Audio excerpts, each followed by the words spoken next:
Welcome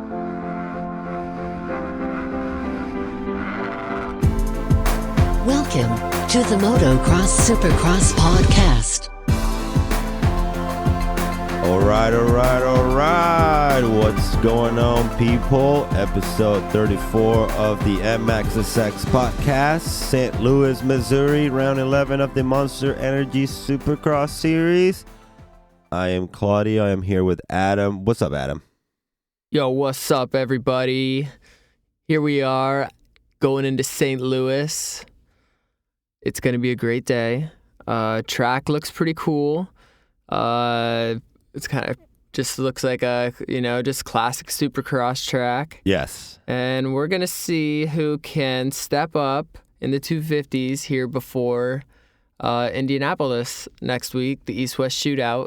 Yeah, it's going to be interesting to see that. Yeah. Yeah, it's going to be a good show. Definitely having 2-point leaders coming into this round, it's a great thing, I think. Just the fact, two guys out there want to half the red plate after tonight. So that's great. I don't think we can get any more than that. In the 450 class, though, I understand that Jason Anderson has pretty much run away with it. There's still a couple rounds left, but you never know. Yeah, Jason Anderson has that very healthy lead, 40 points. So even if he, got dead last, he'd still be the point leader. So we are going to see what happens, but behind him, it's still pretty close with Marvin, Brayton, and Baggett. Tomax, working his way back up. So we will see what happens. But what do you say we take a look at this track map and discuss this a little bit? Yeah, St. Louis, man. It's a cool layout. I like it. I like what they did, at least on the map. It looks cool.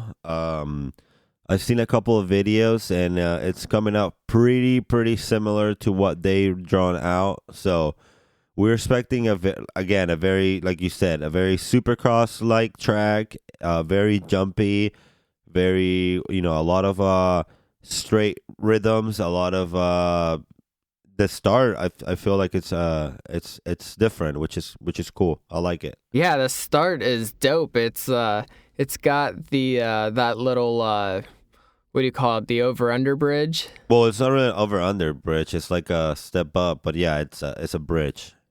Yeah, so it's got like the bridge, like the landing of it is right in the middle of the start line. So we're gonna have like you'll start on 11 the left lines or on the each right, side. yeah. It's like, it's right in the middle. It looks really cool. So I'm curious to see how that will play out. Yeah, it's gonna be cool to see actually play out. It's kind of like a motocross, like having that like a dog box, one of those like dog boxes in the middle. Yeah. But like super big. You think So that'll be really cool to see that. You think the guy that's letting the gate down is underneath there?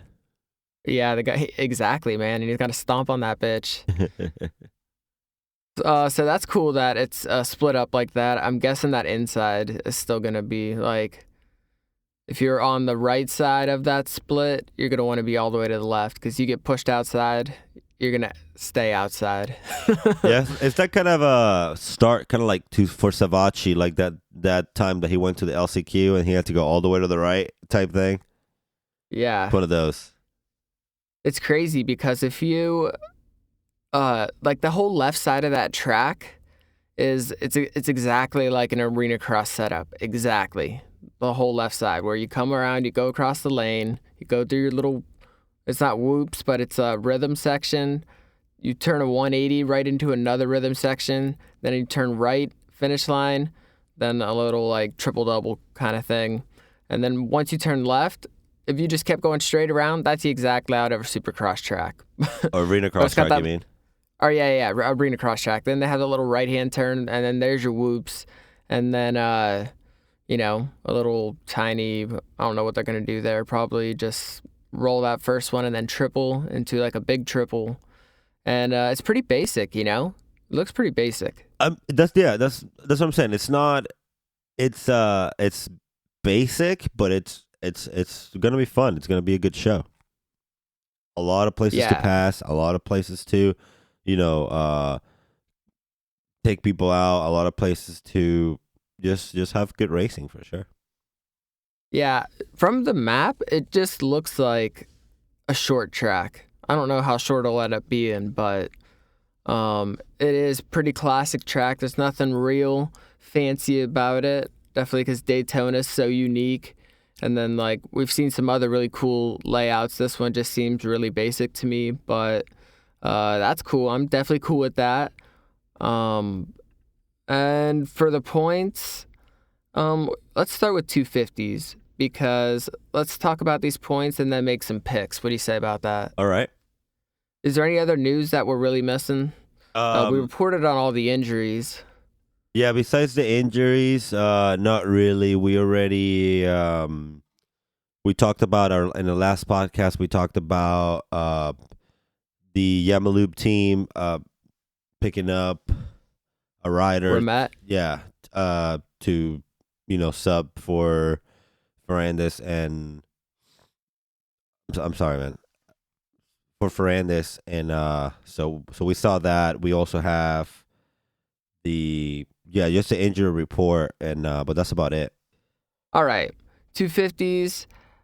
The battle between Osborne and Faulkner, I think one of them definitely win this weekend, and I think that person is Zach Osborne. Yeah, you think he's gonna take it after this weekend?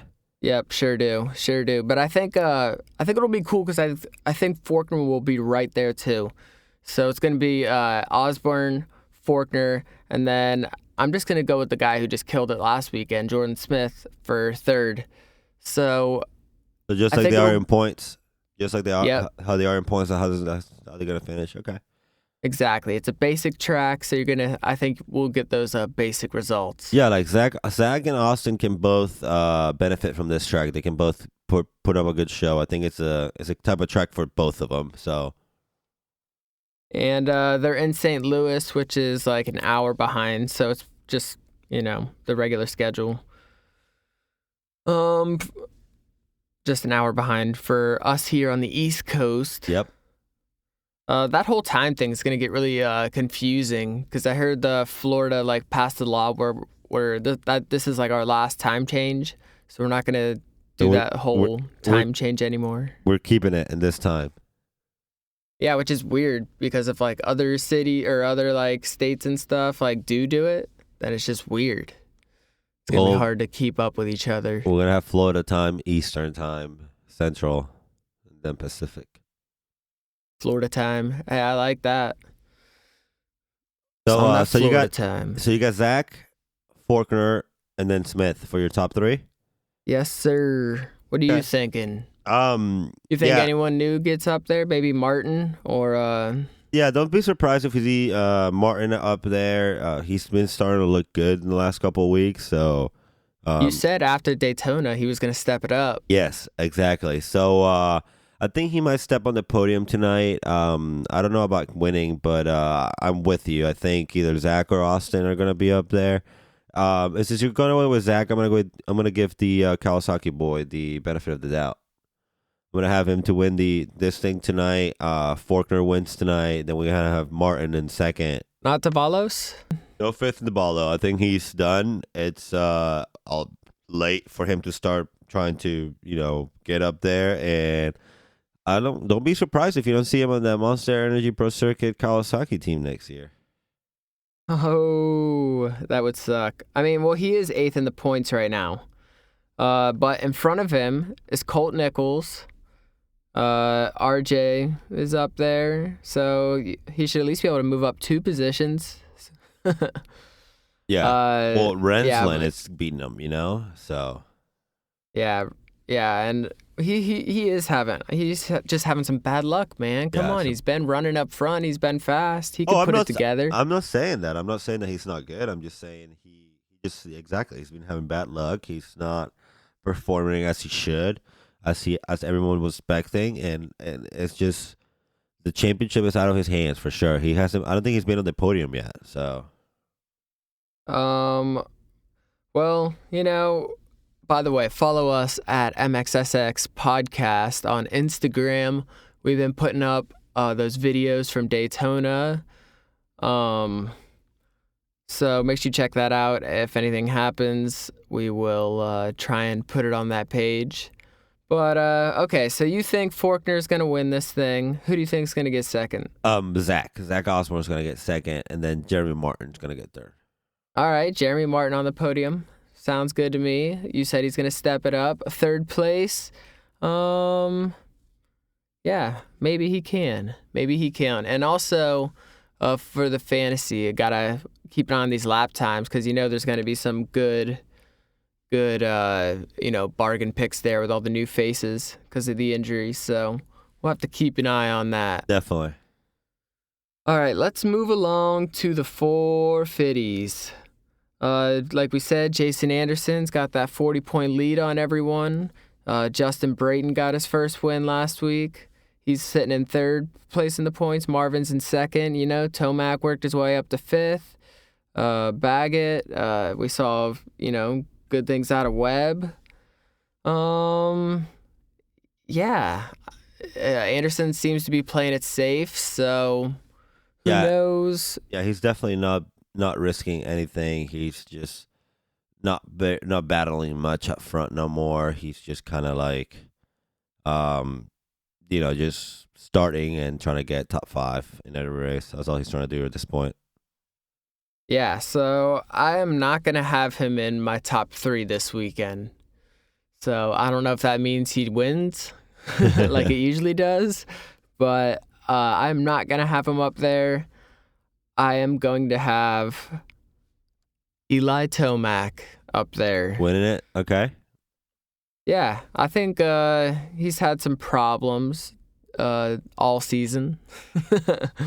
But he's been fast. He's been really fast. So I'm going to have Eli Tomac to win this. I'm going to pick, I'm going to go Blake Baggett for second. All right.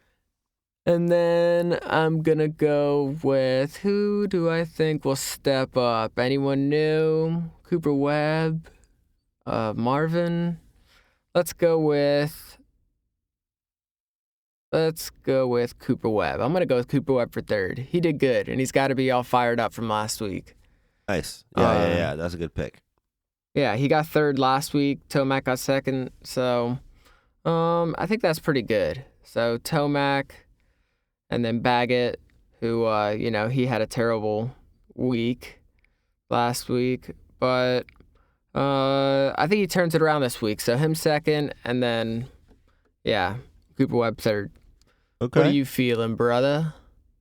Those are good picks for sure. Well, we have a lot of guys out in this class. It's kind of upsetting, actually, in a way, but it gives a new chance to new riders. So, and old riders like Chad Reed. So we have. I think we're gonna have Eli Tomac winning this thing tonight as well. I'm gonna pick him. I think he's gonna have a good night, and like you said, I don't think Anderson is battling anymore. He's not in it for it no more. So I think Eli's gonna win tonight. I think second place is gonna become. It's probably gonna be. I'm gonna say Muskin, man. I think Muskin's gonna step it up this weekend, and then in third place, he might get hurt now too. Who knows? Terrible week last week. Terrible. Yeah, and then I'm gonna have who you pick for third? I picked Cooper Webb. All right, I'm gonna put Pike up there. Pike's gonna have third place. Pike, yeah, dude. I was thinking Pike. This is actually our Weston Pike episode, number 34. So, why not? Why not put Pike up there on the podium? Yeah, I think Pike's gonna have a good night. Yeah, I can't disagree with that. Pike's sitting 6th in the points, right behind Eli. Only 4 points behind Eli, though, so I don't know if he can do that, if he'll be able to catch Eli. But, if Brayton has a bad race or Muskin has a bad race, Pike, don't forget about Christian Craig, too. Christian Craig could be up there. That's right, yeah. That's also a good pick. He's just been dominating all year. He could work his way up in the points. We can see, definitely could see him up there in a couple weeks. But yeah, that's all. We're gonna keep it nice and short today. Have fun, watch these races. It's gonna be a good day. I'm gonna be going to some drag races up in Gainesville, the Gator Nationals. You're going to the Gator So Nationals. I'll That's be cool, up man. there. Yeah. So thanks everyone again for listening. Yeah, don't forget to give us a talk to you follow. later. MXSX Podcast. I am Claudio. That's Adam. Thanks for listening, guys. Peace.